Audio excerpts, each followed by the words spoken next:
Hello everyone, welcome to Pradis institute of education. This is your Pooja ma'am और हम लोग कर रहे हैं सीबीएसई बोर्ड एग्जामिनेशंस की तैयारी। ठीक है, तो सोशल स्टडीज़ हम लोग पढ़ रहे हैं जिसमें ज्योग्राफी कंटिन्यू करेंगे हम, है ना। पॉलिटिकल साइंस हमने ख़त्म कर दिया है, फिनिश कर दिए हैं सारे चैप्टर्स और ज्योग्राफी के 3 चैप्टर्स हम फिनिश कर चुके हैं। आज हम लोग 4th चैप्टर एग्रीकल्चर का 1 शॉर्ट रिविजन करेंगे। ठीक है, तो चलिए आगे बढ़ते हैं। So before moving forward, let me tell you about Pradis Education। अगर आप कूपन कोड यूज करते हैं Pradis_10 और आपको एनरोल करना है केजी से लेकर 12th तक, तो आपका लिमिटेड ऑफर प्राइस है 9,999 का।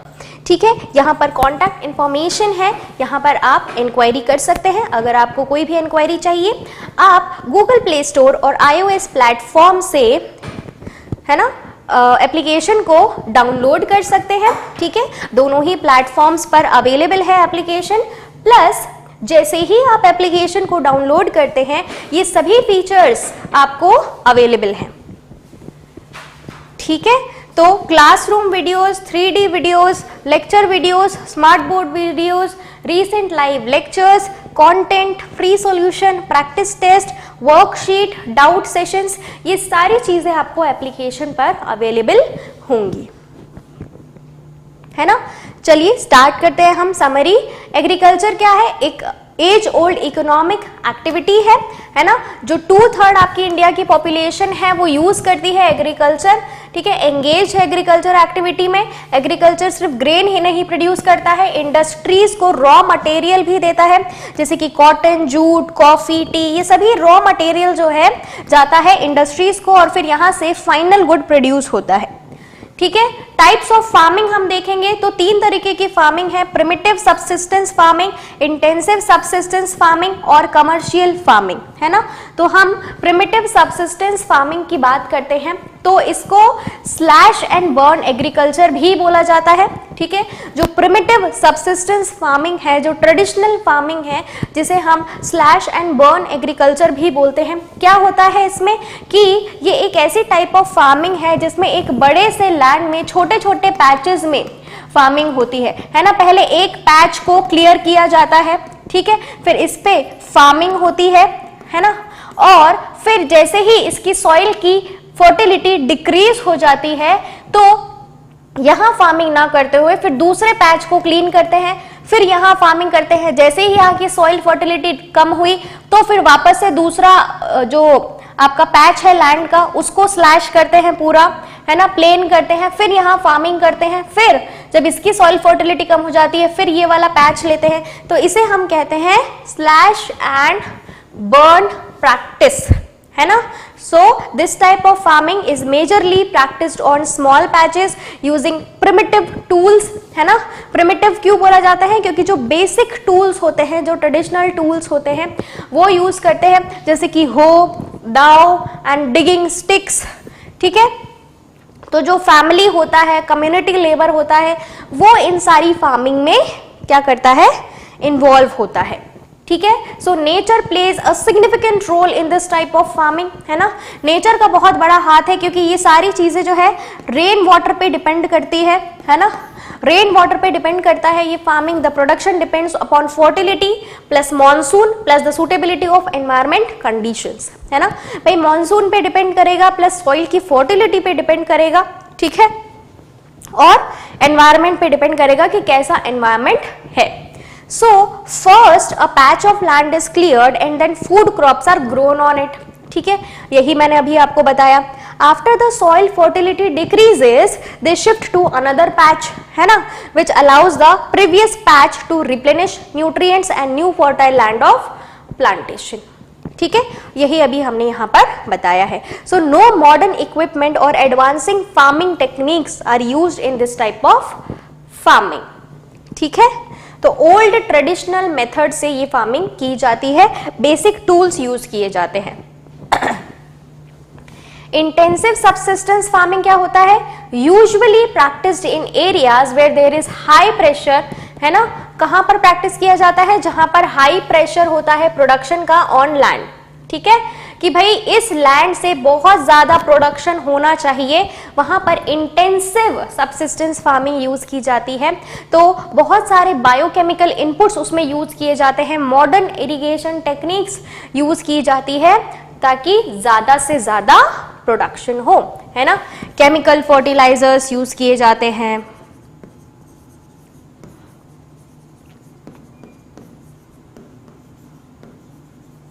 ठीक है। मॉडर्न मशीन्स यूज की जाती हैं,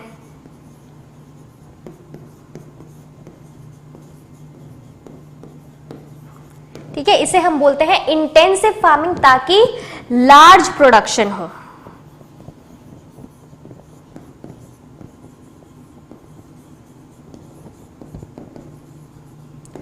ठीक है, चलिए आगे बढ़े।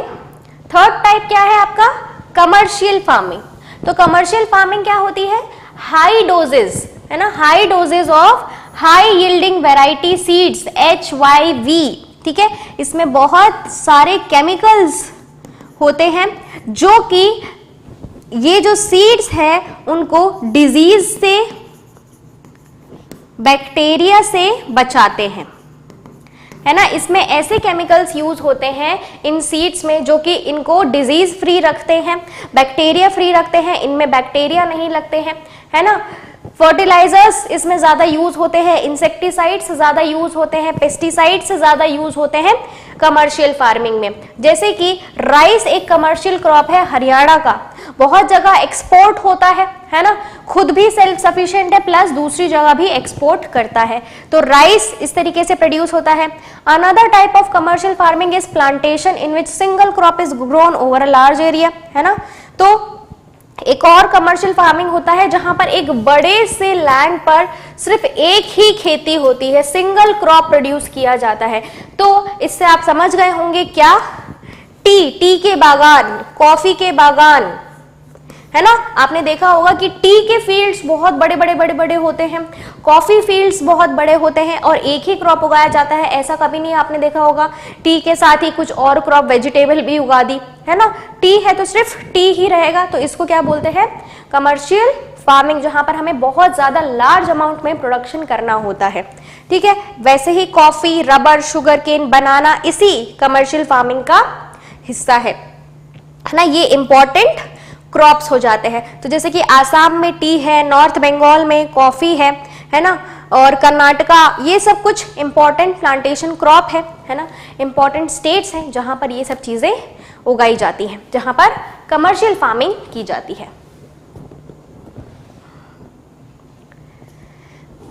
क्रॉपिंग पैटर्न अगर हम देखते हैं कैसे क्रॉपिंग पैटर्न है, तो 3 क्रॉपिंग पैटर्न है, 3 क्रॉपिंग सीजन होते हैं। एक हो जाएगा रबी, एक होता है खरीफ, है ना, एक होता है जैद। तो रबी क्रॉप की अगर हम बात करते हैं तो ये विंटर में सोन होता है, इसको बोया जाता है विंटर में, अक्टूबर से दिसंबर के टाइम पे, और इसको काटा जाता है, हार्वेस्ट किया जाता है समर में, अप्रैल से जून के टाइम पे। तो इसमें क्या क्या बोया जाता है, व्हीट, बार्ले, पीस, ग्राम, मस्टर्ड, ये रबी क्रॉप्स होती हैं, है ना। नॉर्थ वेस्टर्न पार्ट्स में ये आपको ज्यादातर मिलता है, जैसे कि Punjab, Haryana, Himachal Pradesh, Jammu and Kashmir, Uttarakhand, Uttar Pradesh grow most quantities of wheat and other rabi crops, ठीक है। तो ये सबसे ज्यादा क्या करते हैं, रबी क्रॉप्स उगाते हैं। कौन सा, नॉर्थ और नॉर्थ वेस्टर्न पार्ट जो है ना, पंजाब, हरियाणा, हिमाचल प्रदेश, जम्मू कश्मीर, उत्तराखंड, उत्तर प्रदेश, यहाँ पर सबसे ज्यादा व्हीट, बार्ले, पीस, ग्राम, मस्टर्ड आपको देखने को मिलेगा, और ये सब क्या है, रबी क्रॉप्स है।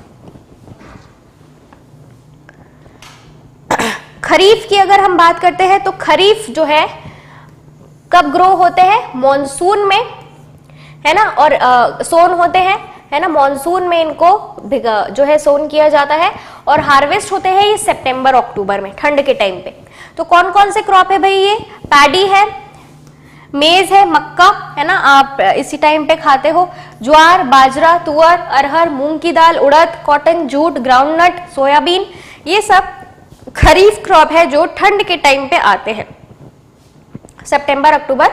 तो some of the most important rice growing region, है ना, राइस कहां पर सबसे ज्यादा उगती है, तो आसाम, वेस्ट बंगाल, जो कोस्टल एरिया है उड़ीसा, आंध्र प्रदेश, तेलंगाना, तमिलनाडु, केरला, महाराष्ट्र, पर्टिकुलरली कोंकण कोस्ट और यूपी बिहार। आपने देखा होगा कि साउथ इंडिया में ही सबसे ज्यादा राइस खाया जाता है ना, क्योंकि राइस का प्रोडक्शन भी सबसे ज्यादा यहाँ होता है। आपने देखा होगा बंगाल में राइस ज्यादा खाते हैं क्योंकि बंगाल में उसका प्रोडक्शन ज्यादा होता है। यूपी बिहार में भी राइस का कल्चर है ज्यादा, तो यहाँ पर भी राइस प्रोडक्शन ज्यादा होता है। ठीक है, जैद की हम बात करते हैं। जैद क्या है, एक शॉर्ट सीजन में आता है, ये शॉर्ट सीजन के लिए आता है। तो ड्यूरिंग द समर मंथ्स और in between the rabi and kharif, rabi और खरीफ के बीच में जैद आता है। ठीक है, और छोटे से टाइम के लिए आता है, जैसे आपको पता है तरबूज, वाटरमेलन थोड़े से टाइम के लिए आता है समर में, मस्क मेलन खरबूज है ना, क्यूकम्बर, वेजिटेबल्स, फॉडर क्रॉप्स, ये सब जैद क्रॉप्स है जिनका बहुत शॉर्ट टाइम होता है ना, और ये रबी और खरीफ के बीच में आता है। ऑल राइट, मेजर क्रॉप्स कौन कौन से हैं? तो राइस और वीट तो मेजर क्रॉप है ही। हम इंडिया के पर्सपेक्टिव से बात कर रहे हैं तो राइस और वीट ये बहुत ही मेजर क्रॉप्स है जो बहुत ज्यादा हाईली कंजप्टिव है ना, बहुत ज्यादा कंजप्शन करते हैं हम इनका। तो इंडिया जो है सेकेंड लार्जेस्ट प्रोड्यूसर है आफ्टर चाइना। पूरे वर्ल्ड में राइस सबसे ज्यादा चाइना खाता है ना। आपने कार्टून्स में, मूवीज में देखा होगा कि उनके नूडल्स वगैरह हर चीज में उनका राइस से ही बना हुआ है। तो राइस सबसे ज्यादा कंज्यूम करता है चाइना और सेकेंड लार्जेस्ट है इंडिया। ठीक है, तो कंजप्शन में भी और प्रोडक्शन में भी है ना, कंजप्शन और प्रोडक्शन में दोनों में ही राइस जो है सेकेंड लार्जेस्ट है इंडिया के लिए। It is a kharif crop, rice kharif crop है ना। इसको टेम्परेचर चाहिए above 25 degree Celsius, high humidity area चाहिए है ना, रेनफॉल 100 सेंटीमीटर के ऊपर चाहिए। तो मेजर राइस प्रोडक्शन जो है वो नॉर्थ और नॉर्थ ईस्टर्न जो इंडिया है वहां प्रोड्यूस होता है, कोस्टल एरिया में प्रोड्यूस होता है, और डेल्टिक रीजन मतलब बंगाल वाला रीजन यहाँ पर प्रोडक्शन होता है। North, north east, coastal areas and deltaic region, यहाँ पर राइस प्रोड्यूस होता है। फिर वीट की हम बात करें तो वीट के लिए कम रेनफॉल चाहिए, 50 से 75 सेंटीमीटर, 50 टू 75 सेंटीमीटर का एनुअल रेनफॉल चाहिए। तो ये there are two important wheat growing zone. तो हमारे कंट्री में दो इंपॉर्टेंट जोन है, एक है आपका गंगा सतलज प्लेन है ना, एक है गंगा सतलज प्लेन जो आपके नॉर्थ वेस्ट में आएगा, प्लस एक ब्लैक रीजन जो है आपका डेक्कन वाला है ना, डेक्कन वाला पार्ट, एक यहां आपको मिलेगा वीट। सो डेक्कन में कहा, डेक्कन में महाराष्ट्र में है ना, क्योंकि महाराष्ट्र में सबसे ज्यादा ब्लैक सॉइल मिलती है तो यहाँ पर वीट प्रोडक्शन सबसे ज्यादा होता है। तो डेक्कन में, महाराष्ट्र और आपका गंगा सतलज प्लेन में ये दो जोन है जहां पर वीट प्रोडक्शन ज्यादा होता है। तो मेजर वीट प्रोड्यूसिंग स्टेट क्या है? पंजाब, हरियाणा, उत्तर प्रदेश, बिहार, राजस्थान और पार्ट्स ऑफ मध्य प्रदेश है ना। तो पंजाब, हरियाणा, यूपी, बिहार, राजस्थान, मध्य प्रदेश में सबसे ज्यादा वीट प्रोडक्शन होता है, और डेक्कन ब्लैक सॉइल जो है वहां महाराष्ट्र में ये वीट प्रोडक्शन होता है। ठीक है, मिलेट्स की हम बात करते हैं। मिलेट्स में आता है आपका ज्वार, बाजरा, रागी, ये बहुत इंपॉर्टेंट मिलेट्स है जो एक ग्रेन फॉर्म में आते हैं, पूरे ग्रेन फॉर्म में होते हैं। ये तीनों का अगर आप स्ट्रक्चर देखोगे तो ऐसे होते हैं है ना, बाजरा, रागी, ज्वार। ज्वार क्या है? रेन फेड क्रॉप है ना, बारिश चाहिए इसको, महाराष्ट्र में कल्टीवेट होता है, कर्नाटका, आंध्र प्रदेश, मध्य प्रदेश। ज्वार आपको यहाँ मिलेगा सबसे ज्यादा महाराष्ट्र, देन कर्नाटक, आंध्र प्रदेश, मध्य प्रदेश। बाजरा जो है ये सैंडी सॉइल पे होता है तो सबसे ज्यादा आपको ये कहाँ मिलेगा? राजस्थान में है ना। फिर मेजर बाजरा प्रोड्यूसिंग स्टेट अभी मैंने आपको बताया, राजस्थान, यूपी, महाराष्ट्र, गुजरात एंड हरियाणा। ठीक है, इसको शैलो ब्लैक सॉइल चाहिए, ज्यादा नहीं, इसलिए ये आपको महाराष्ट्र में उगता हुआ दिखेगा, प्लस सैंडी सॉइल आपको राजस्थान में मिलेगी तो बाजरा वहां पर उगता है। ठीक है, रागी जो है, ragi dry, red, black, sandy, loamy, shallow black soil में मिलती है ना। तो मेजर रागी प्रोड्यूसिंग कौन सी है? कर्नाटका, तमिलनाडु, हिमाचल प्रदेश, अरुणाचल प्रदेश, झारखंड, सिक्किम, उत्तराखंड है ना, जहां पर रेड सॉइल मिलेगी, जहां पर ब्लैक सॉइल होगी, जहां पर सैंडी सॉइल होगी, लोमी सॉइल होगी, शैलो ब्लैक सॉइल होगी, वहां रागी ग्रो करती है। तो सबसे ज्यादा जो है ये साउथ इंडिया में ही मिलती है, कर्नाटका और तमिलनाडु। ऑल राइट, मेज की बात करते हैं, मक्का, तो ये एक खरीफ क्रॉप है जिसको टेम्परेचर चाहिए 21 डिग्री सेल्सियस से 27 डिग्री सेल्सियस, जो कि ओल्ड एल्यूवियल सॉइल में उगता है। और कौन कौन सी मेजर प्रोड्यूसिंग स्टेट्स हैं, तो कर्नाटक, यूपी, बिहार, आंध्र प्रदेश, तेलंगाना और मध्य प्रदेश। ठीक है, यहां पर ये उगता है ना। पल्सेस की हम बात करते हैं, दालें, तो पल्सेस जो है लार्जेस्ट प्रोड्यूसर है इंडिया,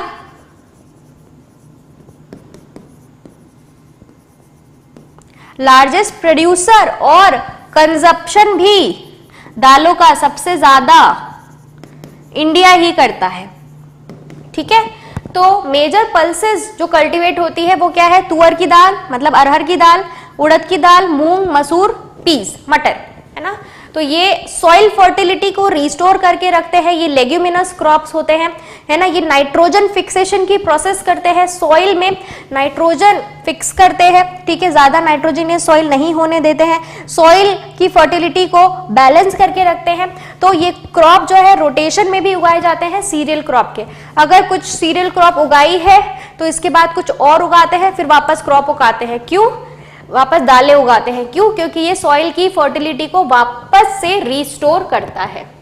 ठीक है, so major pulse producing state कौन कौन सी है? सबसे ज्यादा एमपी मध्य प्रदेश में सबसे ज्यादा तुअर दाल उगाई जाती है, लार्जेस्ट प्रोड्यूसिंग स्टेट है तुअर दाल का। यूपी, राजस्थान, महाराष्ट्र और कर्नाटका, तो यहां पर दाल बहुत ज्यादा खाते हैं और दालों का कंजप्शन भी ज्यादा है और प्रोडक्शन भी ज्यादा है। ठीक है, food crops other than grains. अब खाने पीने की हम बात कर ही रहे हैं, तो ग्रेन्स की अभी हमने बात करी, अब हम ग्रेन्स के अलावा कुछ फूड क्रॉप्स की बात करते हैं, जैसे कि शुगर केन। अब शुगर केन ऐसा फूड क्रॉप है जो बहुत सारी चीजें देता है आपको, है ना। एक तो ट्रॉपिकल रीजन में उगता है, ये सब ट्रॉपिकल क्रॉप है ना। इसको हॉट और ह्यूमिड क्लाइमेट चाहिए, गर्म भी चाहिए पर मॉइस्चर भी कंटेंट होना चाहिए उसमें। ठीक है, तो ऐसा कहाँ मिलेगा? कोस्टल एरिया में मिलेगा। 21 डिग्री सेल्सियस से 27 डिग्री सेल्सियस तक का टेम्परेचर चाहिए इसको। रेनफॉल इसको 75 से 100 सेंटीमीटर का चाहिए। ठीक है, तभी प्रॉपर कल्टीवेशन होगा। और इंडिया सेकेंड लार्जेस्ट प्रोड्यूसर है शुगर केन का आफ्टर ब्राजील। ब्राजील फर्स्ट पे आता है, इंडिया सेकेंड पे आता है इन प्रोडक्शन। और कहाँ पर सबसे ज्यादा होता है? यूपी, महाराष्ट्र, कर्नाटका, तमिलनाडु, आंध्र प्रदेश, तेलंगाना, बिहार, पंजाब, हरियाणा, ये मेजर प्रोड्यूसर शुगर केन का है ना। शुगर केन से भाई शुगर भी बनती है, शुगर केन से जैगरी भी बनती है ना। शुगर केन से फ्रूट जूस भी बनता है, शुगर केन से अल्कोहल भी बनता है ना। इसका जो बचता है ना छिलका, वो फॉडर के काम में आता है। तो बहुत सारी चीजें बनती है शुगर केन से, तो ये बहुत इंपॉर्टेंट कमर्शियल क्रॉप हो जाता है। ठीक है, ऑयल सीड की अगर हम बात करें, ऑयल सीड भी India is the second largest producer of groundnut in the world after China. China के बाद ग्राउंड नट का जो सबसे ज्यादा प्रोडक्शन है वो हम करते हैं। क्यों? ऑयल के लिए, है ना। यहां पर भी ऑयल यूज होता है, प्लस हमारे यहाँ पर भी खाने में ऑयल बहुत ज्यादा यूज होता है। ठीक है, तो 12% of the total crop area of the country is use for cultivation of various oil crops, है ना। तो जो 12% एरिया है इंडिया में क्रॉप्ड एरिया का, उसमें से ऑयल क्रॉप ज्यादा कल्टीवेट होता है ना। कौन कौन से हैं ऑयल सीड्स जिससे हम ऑयल प्रोड्यूस करते हैं? तो सबसे पहले ग्राउंडनट मूंगफली का तेल, है ना, मस्टर्ड सरसों का तेल, कोकोनट नारियल का तेल, सीसम तिल का तेल, सोयाबीन से भी हम निकालते हैं तेल, कैस्टर ऑयल, ठीक है, कैस्टर सीड से भी कैस्टर ऑयल निकालते हैं, कॉटन सीड्स, लिनसीड, सनफ्लावर, है ना। तो ये सभी तेल हम यूज करते हैं, है ना। ग्राउंडनट जो है वो क्या है? एक खरीफ क्रॉप है, मूंगफली। Gujarat is the largest producer of groundnut, है ना, इसलिए गुजरात में मूंगफली भी लोग ज्यादा खाते हैं। Followed by Rajasthan and Tamil Nadu, है ना। गुजरात के बाद आंध्र प्रदेश और तमिलनाडु लार्जेस्ट प्रोड्यूसर है ना। लिनसीड और मस्टर्ड ये रबी क्रॉप है, ठीक है, लिनसीड और मस्टर्ड रबी क्रॉप है। सीसमम इज अ खरीफ क्रॉप जो कि नॉर्थ और रबी क्रॉप साउथ में। कैस्टर सीड जो है रबी और खरीफ दोनों में ही आता है। ठीक है। तो ऑयल सीड्स भी बहुत बहुत इंपॉर्टेंट है इंडिया में, क्योंकि बिना ऑयल के तो खाना नहीं बनता है। अब हम बात करते हैं बेवरेज क्रॉप्स की। पीने वाले, खाने वाले बात की, अभी हमने पीने वाले बात करते हैं। तो बेवरेज में आपका आता है टी, है ना, कॉफी। टी क्या है? T is a labour intensive industry, है ना, लेबर इंटेंसिव इंडस्ट्री है, बहुत ज्यादा लेबर लगती है टी प्रोडक्शन में, है ना। और कहां पर होता है ये? आसाम में होता है, hills of Darjeeling, Jalpaiguri district of West Bengal, है ना, वेस्ट बंगाल में जलपाईगुड़ी डिस्ट्रिक्ट और आसाम में दार्जिलिंग हिल्स पर टी प्रोडक्शन होता है। तमिलनाडु और केरला में भी मेजर टी प्रोड्यूसिंग स्टेट है ना। Apart from these Himachal Pradesh, Uttarakhand, Meghalaya, Andhra Pradesh, Tripura भी टी प्रोड्यूसिंग कंट्री है, स्टेट्स है। तो इंडिया जो है थर्ड लार्जेस्ट प्रोड्यूसर है टी का आफ्टर चाइना एंड टर्की। पहले China, Turkey, then India. Coffee, India produce करता है 3.2% of world coffee production. World का 3.2% कॉफी प्रोडक्शन इंडिया में होता है। कहां पर? नीलगिरी इन कर्नाटक, केरला, तमिलनाडु, ठीक है। नीलगिरी हिल्स जो है वो कॉफी प्रोडक्शन के लिए है। केरला और तमिलनाडु में भी कॉफी प्रोडक्शन होता है। हॉर्टिकल्चर क्रॉप्स के बारे में हम बात करते हैं, है ना। तो 2008 से India was the second largest producer है फ्रूट्स और वेजिटेबल्स का आफ्टर चाइना। तो चाइना के बाद सबसे ज्यादा फल फ्रूट हम खाते हैं। तो मैंगोज महाराष्ट्र के फेमस है भाई, आंध्र प्रदेश, तेलंगाना, यूपी, वेस्ट बंगाल के। ऑरेंजेस नागपुर के और चेरापूंजी मेघालय। बनानास केरला के, मिजोरम, महाराष्ट्र, तमिलनाडु। लीची गुआवा यूपी की और बिहार की। पाइनएप्पल्स अनानस मेघालय। आंध्र प्रदेश के ग्रेप्स, तेलंगाना, महाराष्ट्र। एप्पल, पियर, एप्रिकॉट, वॉलनट जम्मू कश्मीर, हिमाचल प्रदेश यहां पर मिलते हैं। और ऑल ओवर वर्ल्ड से इन सब चीजों की डिमांड आती है, ठीक है। इंडिया जो है 13% वर्ल्ड का वेजिटेबल प्रोड्यूस करता है। इंडिया 13% वर्ल्ड का वेजिटेबल प्रोड्यूस करता है, ठीक है। अब हम बात करते हैं ना खाने की ना पीने की, नॉन फूड क्रॉप्स। तो नॉन फूड में आ जाते हैं आपके रबर, फाइबर, है ना। रबर में जैसे कि रबर को उगाने के लिए मॉइस्ट एनवायरनमेंट चाहिए, ह्यूमिड क्लाइमेट चाहिए, रेनफॉल 200 सेंटीमीटर से ज्यादा चाहिए, टेम्परेचर भी 25 डिग्री चाहिए। तो ये कहां पर उगेगा? Kerala, Tamil Nadu, Karnataka, Andaman Nicobar island, Garo hills of Himalaya. यहाँ सबसे ज्यादा बारिश होती है, टेम्परेचर भी ह्यूमिड रहता है हमेशा, तो यहाँ रबर प्रोडक्शन होता है। इंडिया जो है 4th नंबर पे आता है पूरे वर्ल्ड में रबर प्रोडक्शन के लिए, ठीक है।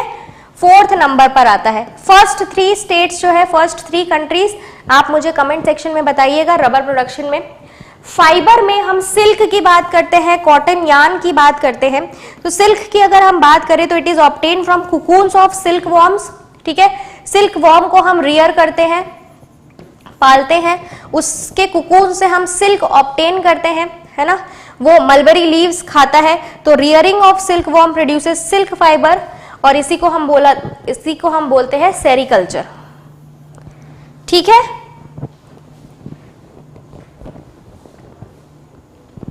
फिर हम बात करते हैं कॉटन की। तो कॉटन क्या है? इंडिया का 2nd लार्जेस्ट प्रोड्यूसर है कॉटन, है ना। तो चाइना के बाद हम ही सबसे ज्यादा प्रोड्यूस करते हैं कॉटन को। ये कहां पर उगता है? ड्राई पार्ट्स में उगता है, ब्लैक सॉइल होनी चाहिए। तो डेक्कन प्लेट्यू में उगता है। इसको एलिवेटेड टेम्परेचर चाहिए, light rainfall, irrigation, 210 forest free days, है ना, फ्रॉस्ट फ्री डेज और ब्राइट सनशाइन। मतलब ड्राई चाहिए, सनलाइट ज्यादा चाहिए, कोई भी फ्रॉस्ट नहीं होना चाहिए, बारिश नहीं होनी चाहिए।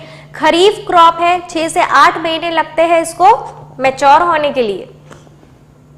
तो महाराष्ट्र, गुजरात, एमपी, कर्नाटक, आंध्र प्रदेश, तेलंगाना, तमिलनाडु, पंजाब, हरियाणा, ये क्या है? मेजर प्रोड्यूसिंग स्टेट्स है कॉटन की। फिर हम बात करते हैं जूट। जूट को गोल्डन फाइबर बोला जाता है ना, ब्राउन कलर का होता है ये। इसलिए इसको गोल्डन फाइबर बोला जाता है। इसको भी एलिवेटेड टेम्परेचर लगता है।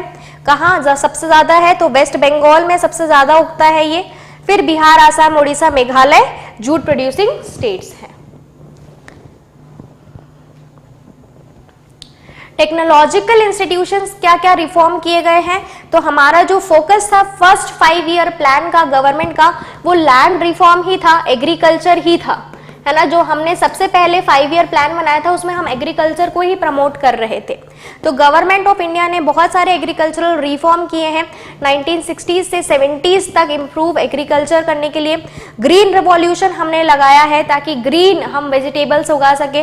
व्हाइट रेवोल्यूशन हम लेकर आए हैं, ऑपरेशन फ्लड हम लेकर आए हैं, कुछ स्ट्रेटजीज हमने अपनाई है टू इम्प्रूव इंडियन कल्चर, ठीक है। 1980 से 1990s तक हमने लैंड डेवलपमेंट प्रोग्राम पर ध्यान दिया है, इनिशिएट किया है, जो बहुत ही ज्यादा टेक्निकल रिफॉर्म्स और इंस्टीट्यूशन सेटअप करता है फॉर एग्रीकल्चर।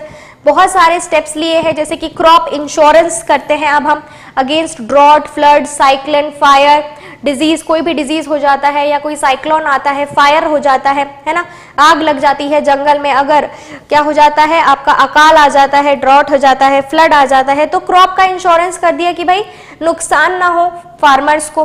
ग्रामीण बैंक्स लोन दे देती है, कोऑपरेटिव सोसाइटीज बनाई गई हैं फार्मर्स के लिए लोन फैसिलिटीज अवेलेबल करने के लिए लोअर रेट्स में, है ना। किसान क्रेडिट कार्ड बनाया गया है, पर्सनल एक्सीडेंट इंश्योरेंस देता है सरकार फार्मर्स को, ठीक है, for improving the agriculture reforms, ठीक है, ताकि फार्मर्स को बेनिफिट हो। Government also announces MSP minimum support price निकालता है गवर्नमेंट, ताकि फार्मर से डायरेक्टली सरकार ही खरीद ले पूरा अनाज। Remunerative and procurement prices for important crops which helps to increase, farmer का प्रॉफिट इंक्रीज हो जाए और वो और ज्यादा क्रॉप्स उगाए, ठीक है। फूड सिक्योरिटी की अगर हम बात करें तो if any segment of our population does not have the access, that segment suffers lack of food security, है ना भाई। पर्टिकुलर कोई भी सेक्टर है हमारी कंट्री का जिसको फूड नहीं मिल रहा है तो उसको फूड इनसिक्योरिटी है, उसके पास फूड नहीं है, लैक ऑफ फूड है। तो बहुत सारे रिमोट एरियाज हैं ऐसे कंट्री के जहां पर नेचुरल डिजास्टर बहुत आते हैं और अनसर्टेनिटी हो जाती है फूड सप्लाई की, है ना। तो government has resorted to component, है ना, तो इसीलिए गवर्नमेंट ने 2 कंपोनेंट बनाए हैं, एक बफर स्टॉक और दूसरा पब्लिक डिस्ट्रीब्यूशन सिस्टम, ताकि सभी को हमेशा फूड अवेलेबिलिटी रहे, है ना। बफर स्टॉक में जो ग्रेन्स होते हैं, क्रॉप्स होते हैं, उनको सेव करके रखा जाता है, स्टॉक बनाया जाता है कि कभी भी अगर ऐसी कोई आपातकालीन स्थिति आ जाती है, नेचुरल डिजास्टर वगैरह आ जाता है, तो हमारा फूड सप्लाई जो चल रहा है मार्केट में उससे ना होकर बफर स्टॉक से जाए जो हमने स्टॉक करके रखा हुआ है। दूसरा पब्लिक डिस्ट्रीब्यूशन सिस्टम, जो फार्मर से डायरेक्टली गवर्नमेंट खरीद लेती है उनको अच्छे प्राइस देकर, वही जो अनाज है वो गरीब लोगों में एक बहुत ही मिनिमम प्राइस में उनको दे देती है ना। So PDS provide food grain and other necessities as subsidised prices to the poor, गरीब लोगों को दे देती है। फूड कॉर्पोरेशन ऑफ इंडिया जो है रिस्पॉन्सिबल है for procuring and stocking food grains while distribution is ensured by public distribution system, ठीक है। तो FCI करती है ये काम स्टॉकिंग का और PDS का, है ना। तो FCI procures food grains from the farmers, FCI खरीदती है फार्मर्स से at the government announced minimum support price, जो भी सरकार MSP अनाउंस करती है ना, तो FCI खरीद लेती है और फिर गरीब लोगों में बांट देती है सब्सिडाइज प्राइस में और कुछ बफर स्टॉक रख लेती है, ठीक है। सो thank you so much everyone. आपका ये जो एग्रीकल्चर चैप्टर है इसका 1 शॉट रिवीजन हो गया है ना। अब हम इसके multiple choice question, short answers, long answers discuss करेंगे हमारे अगले चैप्टर में। ओके अभिनव, ऑल राइट, ठीक है। चलिए, तो हम सभी मिलेंगे अब हमारे नेक्स्ट लेक्चर में। वीडियो को लाइक कर दीजिए, शेयर कर दीजिए, चैनल को सब्सक्राइब कर दीजिए। ये कॉन्टैक्ट इन्फॉर्मेशन है, यहाँ आप इंक्वायरी कर सकते हैं। प्लस प्राइडिस एजुकेशन को फेसबुक, इंस्टाग्राम, ट्विटर पर फॉलो कर सकते हैं। गूगल प्ले स्टोर और iOS प्लेटफॉर्म से एप्लीकेशन को डाउनलोड कर सकते हैं। अब आपने ये चैप्टर अच्छी तरीके से पढ़ लिया है, हमने इसको रिवाइज भी कर लिया है। अब हम इसके आंसर्स देखेंगे, MCQs देखेंगे, ठीक है। तो आप सभी लोग प्रिपेयर रहिएगा, नेक्स्ट लेक्चर के लिए हम लोग इसके क्वेश्चन आंसर्स डिस्कस करेंगे। All right, so thank you so much all of you, take care, bye bye.